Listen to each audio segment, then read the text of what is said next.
Counter Attack podcast for myself, Daps. Guys, keep liking, subscribing, sharing, all of that good stuff. Happy New Year, I'm back. I've had my break, my Christmas break, my New Year break, and now we're back. So it's been a nice break, but I'm excited to get back. I'm just annoyed that the day I decide to come back is the day that Arsenal lose to Man United in the FA Cup, in the manner in which it happened as well. And you know what? First one back. I know normally I do a little roundup and whatever, but this one is all about Arsenal. I've lost my head. And I'm going to try to do this in the most calm way I can possibly do this. Today was just awful. So yeah, if you're here for, me giving my unbiased opinion on things and whatever, we're not doing that today. We're starting the new year off like this. And what I will say is that today was just so bad. It was awful. I think the thing that annoys me the most about everything, and I'm going straight into it, is that there's no player who you can actually defend today. There's no player who you can actually say tried. Like,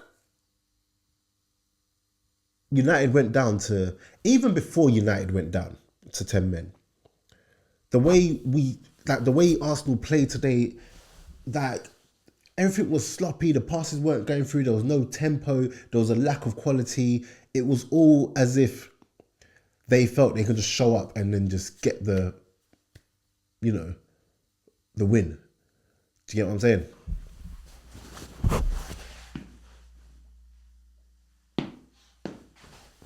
So I just had to make sure that it was actually recording because my head's just all over the place.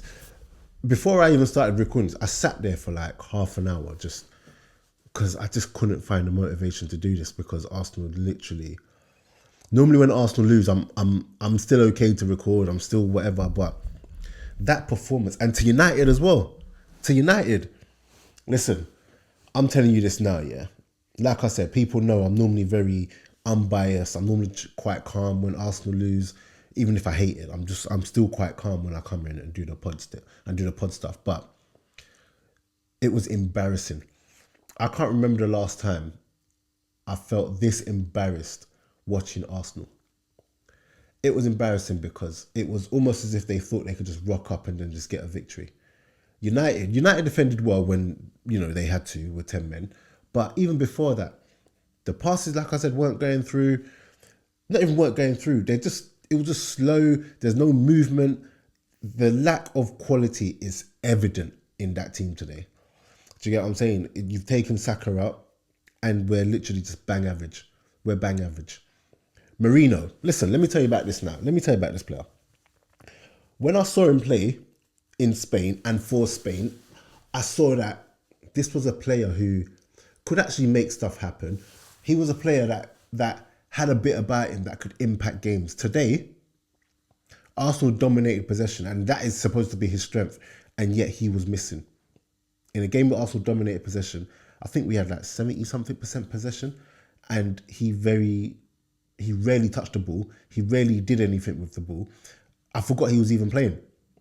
And that's not me just trying to be funny. That's the truth. He has not been good enough. And, I'm all here for giving players time to settle in and everything. But at some point, you have to just be like, he's not been good enough. And is he going to be good enough? From what I'm seeing, I have very little, hope for him. Do you know what I'm saying? Like Marino, no, I'm not having that. I think it's clear we need a striker. We've known this for ages. I think the thing that annoys me the most is that with all of the, the thing that annoys me the most is that we've known, everyone and their mother and their dog can see that Arsenal need a striker. The spending 65 million on Havertz, although Havertz has had his moments where he's good enough, where he's been good for us, he's not a striker. But you know what? We had him the whole of last season. It's not a striker. Cool. Summer comes, you persist with him as striker. And this ain't even me singling out Havertz, because he's not good enough as our main striker. We know this. Do you get what I'm saying? And I'm quite okay having him in the squad, you know, impacting here and there or starting an odd game here and there. But when it really comes down to it, Arsenal need that killer instinct. But you didn't. You didn't buy that striker. That's what actually killed us last season. Because it didn't have the striker. Cool. On top of that, we have injuries and you still don't want to go in and buy the players. I'm tired of them, of Arsenal. For years, it's been like this. Even when Wenger was there, we would be 2 or 3 signings away from really being a serious team. But I'm tired of always being 2 or 3 signings away from being, you know, a well put together team. Because then you get what you get out there. And I'm not this Arteta out, I'm not Arteta in, I just want what's best for Arsenal, obviously. But Arteta was, what the heck was that? What we saw today is a culmination of the overthinking games, the picking the wrong teams and taking the fluidity out of the team. That is what you end up getting when like Saka is not involved and when you get players who aren't performing to their level. Odegaard, massive fan of Odegaard, but he's well off it right now. Well off it. And this ain't me saying Odegaard should go, because Odegaard is an absolute baller and I understand form, but you should be able to call a spade, and Odegaard is off it right now. Passes ain't going through, he's not impacting games, he's been like this since he's come back from injury, basically, to the point where he's a shadow of the player that we know he can be. He's miles off it. Miles off it. Marino, I've touched on it already. Gabriel, Saliba, miles off it. Absolutely miles off it. I don't know if they've been sipping their own Kool-Aid and thinking that they're better than they actually are and thinking that they don't have to put in a shift anymore, but they're miles off it. The standards we know that certain players can play at, the ones I hold them accountable. So the Odegaards, the Salibas, the Gabriels, those are the players who I look at and I'm like, you should know better. You should do better because you are better. Trossard, even though Trossard only came on second half, in extra time, again, Martinelli. There's only so much I can do to defend players. I'm someone that's like, you know, certain players' confidence and, you know, they need the right system. That's me. I'm always like giving players a chance, but nah. See what I'm seeing from Martinelli? Awful. Absolutely awful. Marino, awful. Havertz is the king of slicing shots in front of goal. He does one every time, missing like open goals, missing sitters. He does it all the time. The ones that he shouldn't score, he'll probably go and score. And I'm not saying we lost because of Havertz. 100% he should have put his chances away and that game should have been out of mind. But yeah, it's just not good. His overall play was just not good. Odegaard missing penalties. You know, it was a very good save to be fair, but still missing penalties. And just on Arsenal allowing the game to just drift and drift. United should never have won that game. They offered nothing. Nothing. They got to extra time and they had a couple of chances because we were just sloppy and just off it. But listen, it's not good enough. If this performance, and the thing is, this performance ain't even any different to what we've been seeing from Arsenal. We've been seeing this, but we've had players with the individual quality to bail us out at times. But the actual system is not working. The way Arteta has set players, has set the team up is not working. Raheem Sterling came on, looked lively, and then he just started thinking he can just do it all by himself. And then he went back into old habits like passing the ball at the last possible moment when the pass probably ain't even on anymore. Like, I'm tired. The team, listen,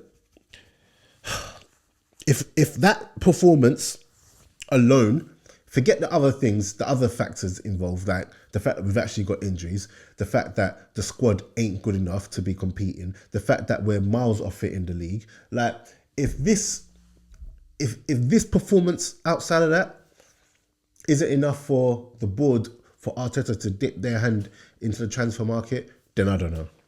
I don't know, because they're killing us. They wonder why fans are gonna start turning on them. Like, it's just awful. It's awful. Do you get what I'm saying? So listen, Man United, and Man United did what they had to do.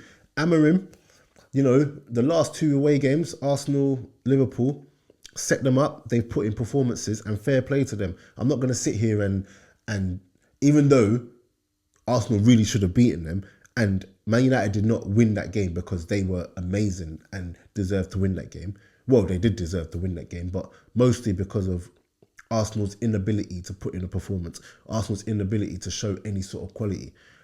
Dominating possession, having all these shots on goals, on goal, having all of these set pieces, doing nothing. Even with the set pieces,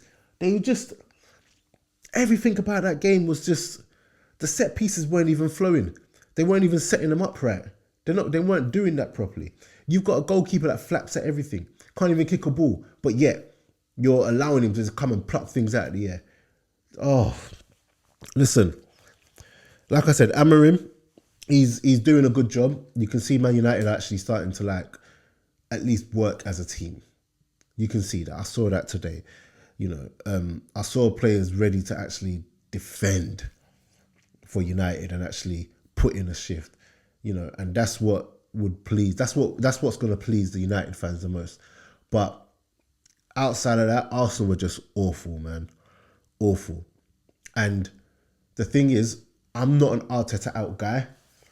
I'm just a man that just wants Arsenal to just do better. But if they start coming for Arteta, like they're already starting to do, if they start doing that, performances like that will be the reason why. And that, you can't defend that. You can't defend what we saw today. It was embarrassing. Embarrassing. Professional footballers missing sitters. I can forgive the one sitter, but 2 sitters in the same game. It might have even been 3. Do you get what I'm saying? You got Gabriel heading the ball and not defending. Put your foot through the ball or header it properly. Don't try and be cute with it and then slip and then they go up the other end and score, because that was basically